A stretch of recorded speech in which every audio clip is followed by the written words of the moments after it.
Hello friends, and welcome back to Arcane Season 2, Episode 5. We are coming down over the halfway point. I was going to say actually coming down to the wire, but according to you guys, there's still a lot of trauma in store, so. And hey, there already was significant trauma. Yeah, Episode 4. Okay, I actually need to shut the frick up because it took me a lot longer to get around to watching this than I had originally intended after we left off on that freaking diabolical cliffhanger that was Episode 4 with the reveal that perhaps, hey, Bane Juice guy, persona non grata, by the way, enemy number 1, was using Vander as a specimen, perhaps, to create whatever crazy-ass freaking werewolf freaking thing this... I kind of really hope that I'm wrong, even though I spent the entirety of my Episode 4 commentary basically, crying about that. Part of me hopes that I'm just being a little bit crazy. I hope. Basically, without further ado, we gotta just lock the frick back in. Because like I said, y'all have made it clear. I think it's no secret that something's coming down the pipe. Something, we're in for it. Oh god. Episode 5. Blisters and Bedrock. And just even the thumbnail, I can't do this, I can't do this, I can't do this. Oh. Oh frick, that guy. Somebody's been working out.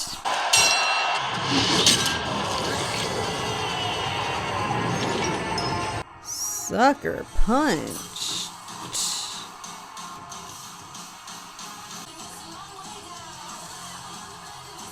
Is that Vi? Gone goth?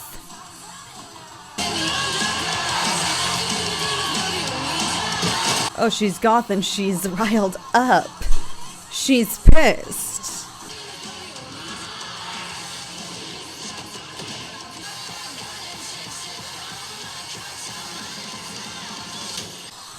Holy frick, she's gone into the ring. She went into the octagon and she's fricking seeing Caitlyn everywhere. The heavy metal screamo in the back is just perfect. Oh my god, Caitlyn and Jinx are just haunting her and she's just getting beat the frick up. To probably conceal and distract from her other pain. Oh, this sucks. I feel so bad seeing her like this. My gosh, it's like she's just in another prison again. Looking good, Tess. Oh, it's real. It's Vander. I'm not falling for another one of your tricks. He's alive. Is he though? No, fudge. Oh my god, she's just so heated with her. I can prove it. Oh my god. Holy shiz. I can't actually believe. I cannot believe. I really was hoping that I was wrong. F that. How do we help him? We have to freaking liberate him from whatever this crazy ass state he's in. No.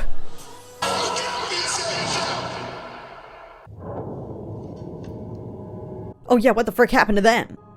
Survived, of course. Oh! All that and they survived?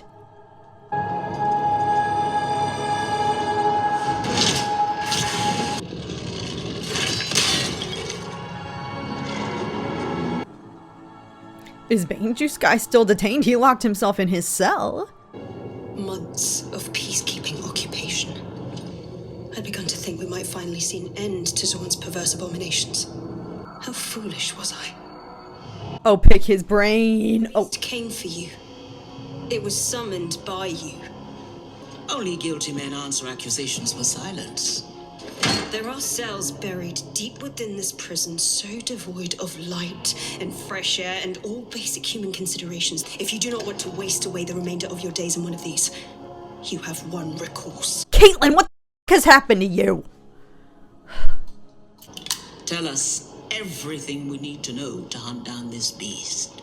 How was Jinx involved? You will rot in here. I can't even freaking look at her. This is so painful. This is so painful. I still can't believe this is effing real. How In spite of how pissed I am at him for doing this to Vander, I'm still rooting for him. If it's him versus Ambessa / Caitlyn, how can I be saying that? Okay, finally, Mel! Where has she been?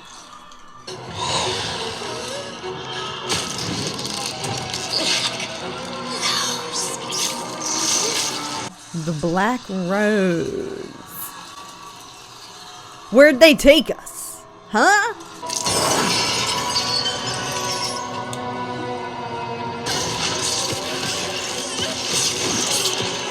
Is that supposed to be her brother? Okay, enough of this ambiguity. I demand answers.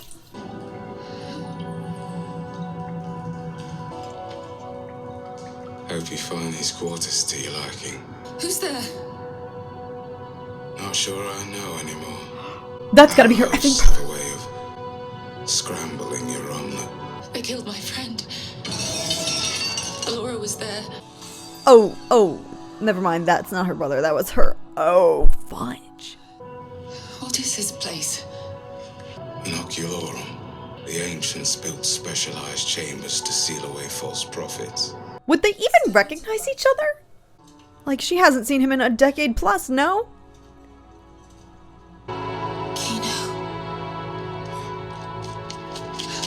So he's not deceased, he's just been held hostage. Mel, I'd hoped they'd never come for you. Oh, I have chills. Oh, that's really good news.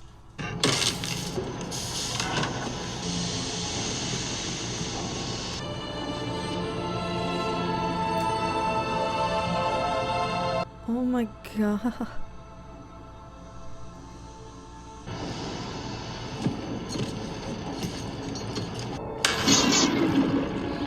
This is where I lost him. Secret tunnel! Secret tunnel! With Vander on the loose inside. I can't believe that's him still. Why the hell would Vander be all the way down here? Ask him yourself. Is he sentient? I admit that this is just another one of your fantasies. She wasn't always like this. She actually used to be pretty cool. Wish I was just seeing things when you decided to throw him with the pilty goons who murdered Mom and Dad. At least they never had to see the psycho their daughter turned into. Which one? Hello! You wouldn't last 1 second without all your ugly gadgets and chicken shit tricks. Ha! You think I need these to... There. 1 second. Come on, y'all. We don't have time for this.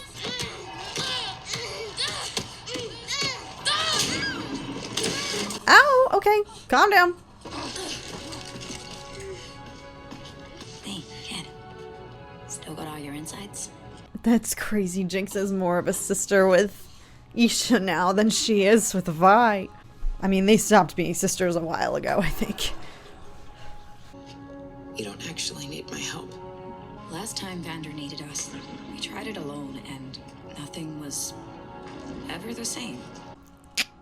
Besides, he's your father too. I've been expecting you. It's always the same look when one covets a weapon. Their beast is more savage than man. You will serve me. In return, I will supply all your needs, but I demand absolute loyalty. She's been looking for a scientist. Don't do it, Bane Juice Guy. Do not test this, or you will yearn for Caitlyn's dungeons. He was once a man, well respected at that. Victim of great tragedy. So why the f did you do this to him? Ferocious will to live, an incredible tolerance for pain, but the mind I could not recover. Compelled only by the scent of blood. It now seems I had yet to uncover the right catalyst. Blisters in Bedrock.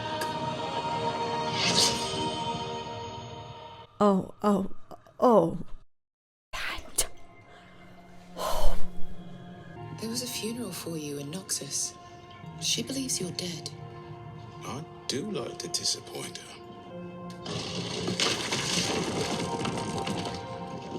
How did you know to do that? It's like some sort of puzzle. How did you wind up here? She didn't tell you. I started hearing strange rumors about Mother. Different than the usual kind. Fell in love. I should have left it alone, but the affair led to a child. It is the reason we are here. Whatever that child inherited is of terrible interest to our captors. Ambessa, getting busy. She does have a huge vulnerability. It's just been secret. My family archives have shed light on many of the city's mysteries. One such mystery caught my attention. The curious dismissal of a revered academy alchemist. And no mention of his crime. Who invented shimmer? We have our answer now, don't we, Dr. Rivik? You're a monster. Why? Why do all this? Why does anyone commit acts others deem unspeakable? For love. Who the frick is he keeping alive? Is it the big lizard thing?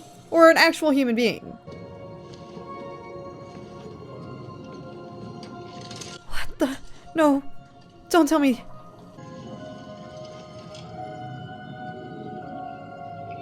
Everything I've done is to cure her. I believe the beast may hold the final key, death. Imagine a world that no longer need fear it.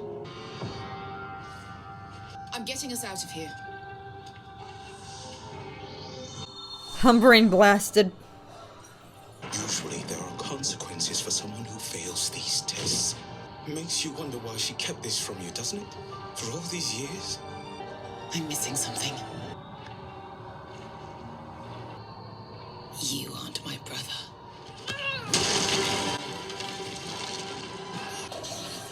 I was gonna say he started acting weird.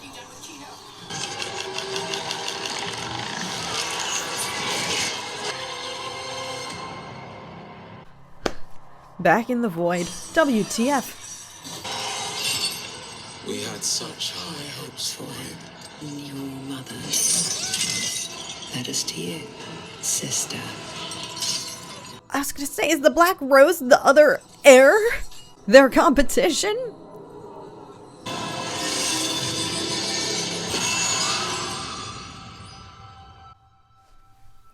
Stop with the confusion, please! Too much, too much, too much, too much, too much.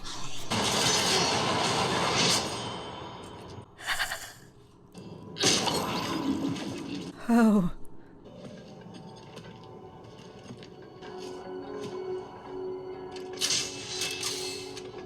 A message from Vander. To Silco. I've looked everywhere, but it's clear you don't want to be found. I'm sorry. When she died, I lost my head, but the dirt was on both our hands. Blisters and Bedrock. If he found this, everything might have been different. It's the frickin' theme of this show.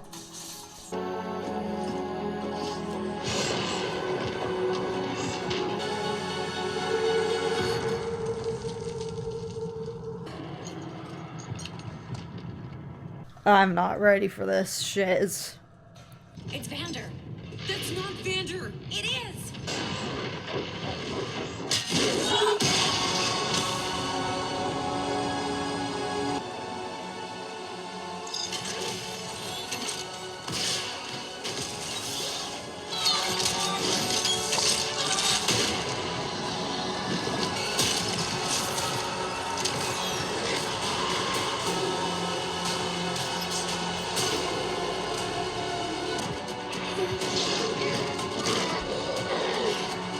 God, it's him.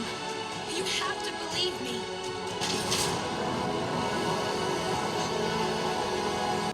That shot.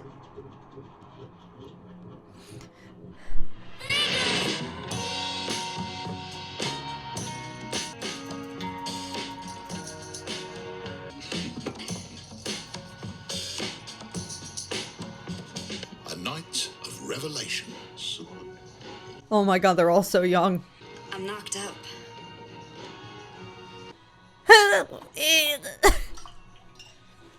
What did Colonel say? I haven't told him. Working up the nerve. This is Vine Powder's mom, isn't it? You're gonna be a great mother. Shut up. I can't protect her from all the shit down here. Then I realized I don't have to. Because the second I told you, I put you on the hook. You're not allowed to fail anymore. For her. 'Tis on then. Blisters and Bedrock.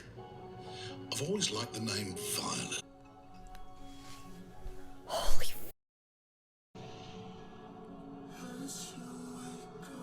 Don't end right now. If you roll credits. Phew.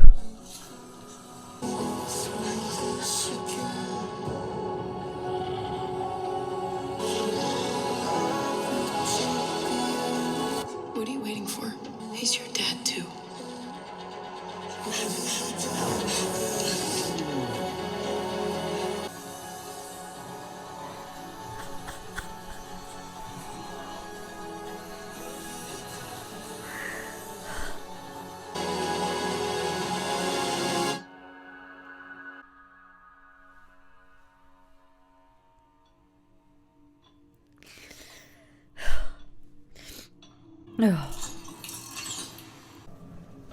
Holy shit, Victor! Where the fuck have you been? Wait, huh? That's not. That's not Victor.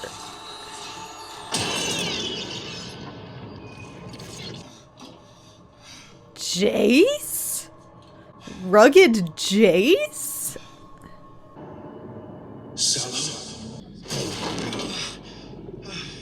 Who do you think could mend such a broken creature? Would you want to speak with him? Jace, I feared I wouldn't have the chance to speak with you again. I would prefer to converse in person. I suppose this is somewhat beyond where we left off. I have so many breakthroughs to share with you, Jace. Visit me. See what I've accomplished. You've given Hextech to the people? Victor has truly worked wonders. It's a curse. We have to end it, Victor. You seem different. Something happened. You too have touched the Arcane. If you'll excuse me, I must return to him. I can't let you leave. I'm sorry you feel that way. I'm sorry too.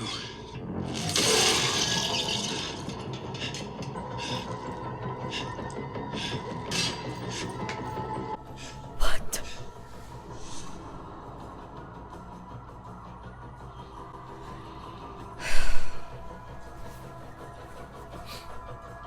Alright, I'm back to being pissed the frick off. Stop being confusing! Alright, this is gonna sound like a criticism because I'm heated, and it's just, I'm heated because I don't know what the f***'s going on. And I'm sick of this. Come on, we're over halfway through this season now. Stop being vague, stop being ambiguous. I need answers. Okay, so that's on me. Throwback to episode 4 when Lest was mentioning to Sallow that there is this supposed mythical rumored healer in the fissures. I was stupid and for some reason interpreted that as Bane Juice Guy because we've seen his healing capabilities, and I completely did not even consider the notion that that could be Victor because he went AWOL for so long. We haven't been, where has he been? We haven't been keeping up with him, so I kind of just put him on the back burner mentally, and I've been too fixated on Bane Juice Guy, who I'll get to that in a second, but I didn't even think that that could be Victor.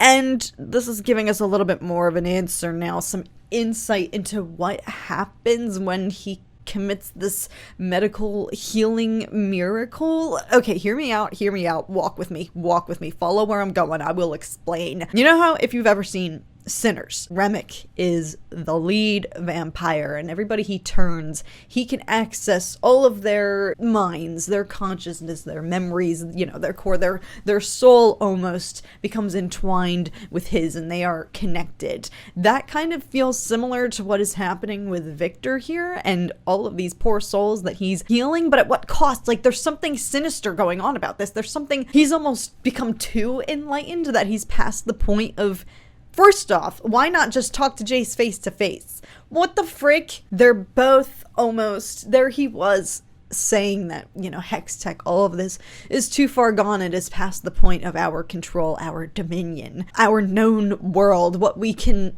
do with it.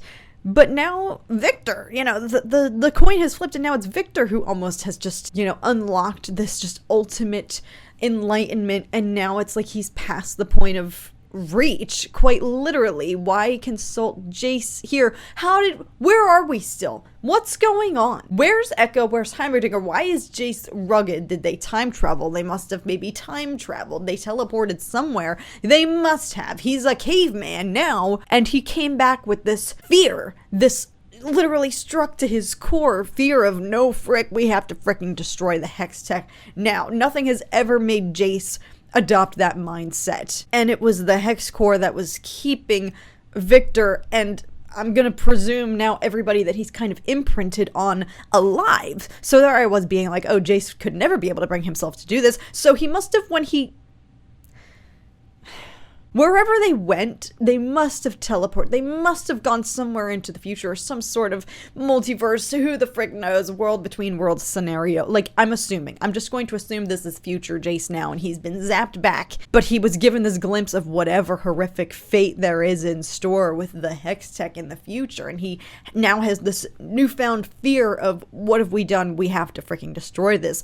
So much so that he's going to kill Sallow. Even Sallow, what the frick? Even he wasn't. Something's not right. Sallow, you're telling me, was that freaking peaceful, that freaking civil? This guy's the sassiest person on the council. He wasn't all there. Like, something weird happened. Now, we only ever saw, physically the transformation, the glow up, the upgrade that Victor is able to, again, imprint upon people, grant people this medical miracle, like this kind of magical figure. We only saw physically the glow up, but not how that could necessarily alter one's mind. Like, I'm so sick of this being so vague and ambiguous, and I just am perhaps this riled up because I'm just too dumb to comprehend what's going on. But I just feel like they kind of really ramped up all of this crazy lore with the hex tech so much in this season without necessarily giving some underlying, you just gotta feed me a little bit more about it, because it's at the point now where it's almost like they're trying to be confusing for the sake of being complicated and like deep layered. What is the mystery here? But like, they've been pushing this and also straying on different, storylines. Like, we had Victor and then we didn't see him for like 3 episodes, so I low-key kind of forgot about him, even though he's, like one of my favorite characters. But it's like, there's so many other distractions at play, like a lot of other plot points going on that have nothing to do with what's going on with the hex tech here. You gotta just give me something to balance out this confusion, because I'm starting to lose it. That goes for the Black Rose, the Dark Rose as well. Whatever this is, that's 1,000% being run and operated by the hidden secret heir, Ambessa's secret love child. Who else would be kidnapping the competition? Would that not be the incentive? Who else would be wreaking havoc now, claiming names, claiming kidnapping both of Medarda's children, their other siblings, the only other 2 people who could stand in the way of what they could be inheriting. But does Ambessa actually know this? Like, I need it. I'm just kind of at a little bit of a breaking point where, like, you have to give me a little bit more. I need to have answers, because here we are, we're going into the final 4 episodes of the season. Sorry, I can't do mental math. And I'm still really confused about all of this. Okay, sure, there's still some wiggle room for this all to be developed still. Like, it's fine. We're just on the cusp. We're verging on the breaking point where if you continue to be vague like this, you're losing me. Like, I'm just, that's gonna be my headcanon. I'm just assuming whatever this magician, whatever this, the Black Rose situation is, I'm assuming that is being operated by this hidden secret heir. I wonder, I mean, obviously, what? That is a shame about Mel's brother. There I was thinking, oh, he's actually alive, but it was all just a trap. What is this teleportation? Where do they take, like, what? If they were gonna eliminate them, they would have just done it. I'm assuming they already did kill Mel's brother, or perhaps he's also hidden in this secret world elsewhere in whatever multiverse situation.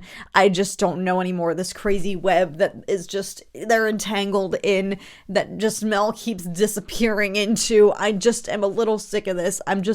I know this sounds like a complaint. This is maybe so far the most I've disliked this show, and that's saying something because I don't even dislike it that much. I'm just a little agitated that there's all these confusing elements going on at once. I can only handle so much purposefully confusing and vague and ambiguous.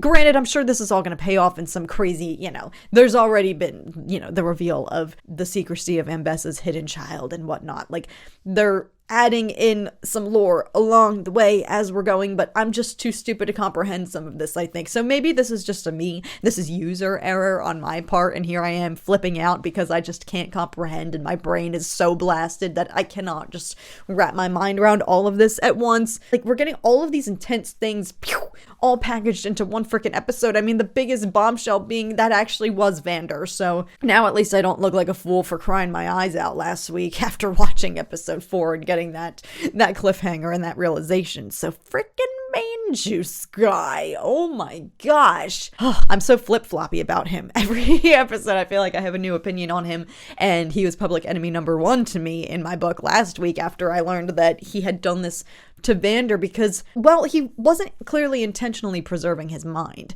but he was utilizing Vander as a perfect specimen, as he was explaining, very susceptible to pain, high pain threshold, very powerful, very intense, has already been put through the ringer, so let's see what we can utilize him for. And he obviously wasn't just creating this crazy Vander werewolf hybrid in the name of having some trained beast that he could use that could track him and, serve only him. This was all just a cog in the larger machine for Dr. Revik, I guess is his actual name, so I'll address him by his proper name now and not just call him Bane Juice Guy. These were all just dominoes in a larger scheme for him to unlock his true ulterior motive, which is to preserve life. And so it almost kind of reminds me of, this is going to be a deep cut, walk with me here, this is going to be a deep cut. It reminds me of Nora Freeze, the wife of Victor Freeze in the Batman and Robin movie with George Clooney. Yeah, she suffers from a terminal illness called McGregor syndrome and is kept in a cryogenic suspension.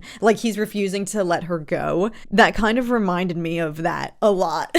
But this obviously explains, and we knew this about Bane Juice, Dr. Revik. We knew this about him. All of this is just in the name of preserving and, elongating life and defying illness, defying death. And so the shimmer was perhaps an unintentional byproduct of all of that, but just look at all of the tragedy that it has, that has befallen the Undercity in particular because of it. And so that's why I feel like, okay, Caitlin, you're still in there, because to see her rage, she still has empathy, she still believes in the greater good, saving innocent lives, because look at how viscerally she responded to even just this discovery that Dr. Revik was the creator of shimmer, this drug essentially that has just totally imprisoned the Undercity and just brought so much just tragedy, bad luck down there, essentially. It's the bane of their existence. So to see how just absolutely pissed off she was to learn about that speaks to the fact that, she's still in there, but she just was coming in gunslinging this episode just with a completely new mental. Every episode, she just is falling further and further and further into this power trip, arguably, that is just driving her so far away from who she is at her core and just her principles that we were introduced to in season 1. It's crazy. It's night and day for her. There we are seeing her in season 1 just so not timid in a sense, but just so hesitant to wield her family name and wanting to carve this path for herself, to here she is now doing the complete opposite, wielding her power for intimidation, for, not abuse, but for interrogation purposes, threatening, torture, threatening the worst form of punishments if she doesn't get her answers. Like, this is not the Caitlin we would have known. Caitlin, when she discovered Vi's situation in prison, that they just willy-nilly beat their prisoners at will. She was shocked to learn that. Like, versus now, here she is like, hey, I have the worst possible dungeon down in the basement. You want to go? It's so tragic. I'm losing hope with her, because every episode she just is falling further into this freaking pit of just, it's despair for her. This is obviously all in the name. That's why I'm like, ugh, she's not doing this because she's a bad person. She's doing this because she is heartbroken and she is so effing desperate. And so every clue, every lead is just getting her closer and closer to her actual target of Jinx. It's just so freaking frustrating and tragic. I'm perhaps the most upset about what has happened to her in this show. Not angry at the writing and decisions by any means, because it's tragically, poetically just heartbreaking, and just created such an arc for her that I never would have seen coming. And that's the whole crux of this show. It's just everybody has their night and day. For Vi and Powder in particular, they're in the beginning as Powder is going to visit Vi, drop in on her to get her to come aid in this Vander situation. I kind of can't fault Vi for the anger she has, and the kind of mixed feelings she experienced when looking at this mural that depicts Powder, as almost the legacy of Vander and his name and what he stood for. And even Bane Juice Guy, Dr. Revik, is like, he was revered. He was one of our most respected names and voices and figures down here. And it's Powder/Jinx who has kind of filled that role. And I could see, maybe perhaps a sliver of envy across Vi's expression as she's taking that in and seeing this mural that shows Jinx, who is the daughter of Vander in this situation, that is carrying on his name. But it's not like that was Jinx's intention, and it's not like she's trying to wield that against Vi. That was something she never necessarily planned or asked for. And also Vi's, reaping the repercussions of her own decision making too. Anytime things get bad here, she's just retreated into self-destructive behavior to kind of just drown out and quell and just overcome. But not really. She's not coping properly with the pain, and just everybody in her life, kind of either turning against her or, transforming into somebody that she doesn't recognize. But so much of her pain there, is deflected, I feel like, and she's not actually doing any proper just internal soul searching. She's just seeking another self-destructive, distraction, doing what she knows best. And that's why I said it's almost like she's back in prison, because this is what we saw her doing. She obviously wasn't able to make much of her life when she was locked up, and so she just retreated to getting yoked and beefing up and becoming a great fighter. And it's like, that's the only kind of life or coping mechanism she maybe knows, versus she could be getting involved. She could be retaliating the oppression that has just been wrought upon the Undercity, but she's turning a blind eye to that almost, and obviously was contributing to that, became perhaps somebody that she herself doesn't recognize, and is just trying to drown that out with just self-inflicted, pain in the octagon, just trying to punch that out of herself perhaps. But her coping mechanisms have done nothing to actually contribute to try to carve a better world for the Undercity, for Zaun and everyone in it. So I can't necessarily, fault Vi for having her jealousy there, if that's what she was experiencing as she's looking at this mural and seeing herself absent from this. It's Vander and Jinx who are kind of becoming these symbols for the Undercity and Zaun and that sense of freedom that they're trying to achieve. But Vi herself hasn't necessarily actually been doing anything to contribute to that, and was falling into the opposite by becoming an enforcer. So hopefully this will be a bit of a wake-up call for her, especially seeing Vander. I don't know, I hesitate to say that he is alive. My brain just cannot freaking grasp this, and it almost makes it more tragic in a way. That's why I was so pissed off at Dr. Revik. To take the shimmer to save his daughters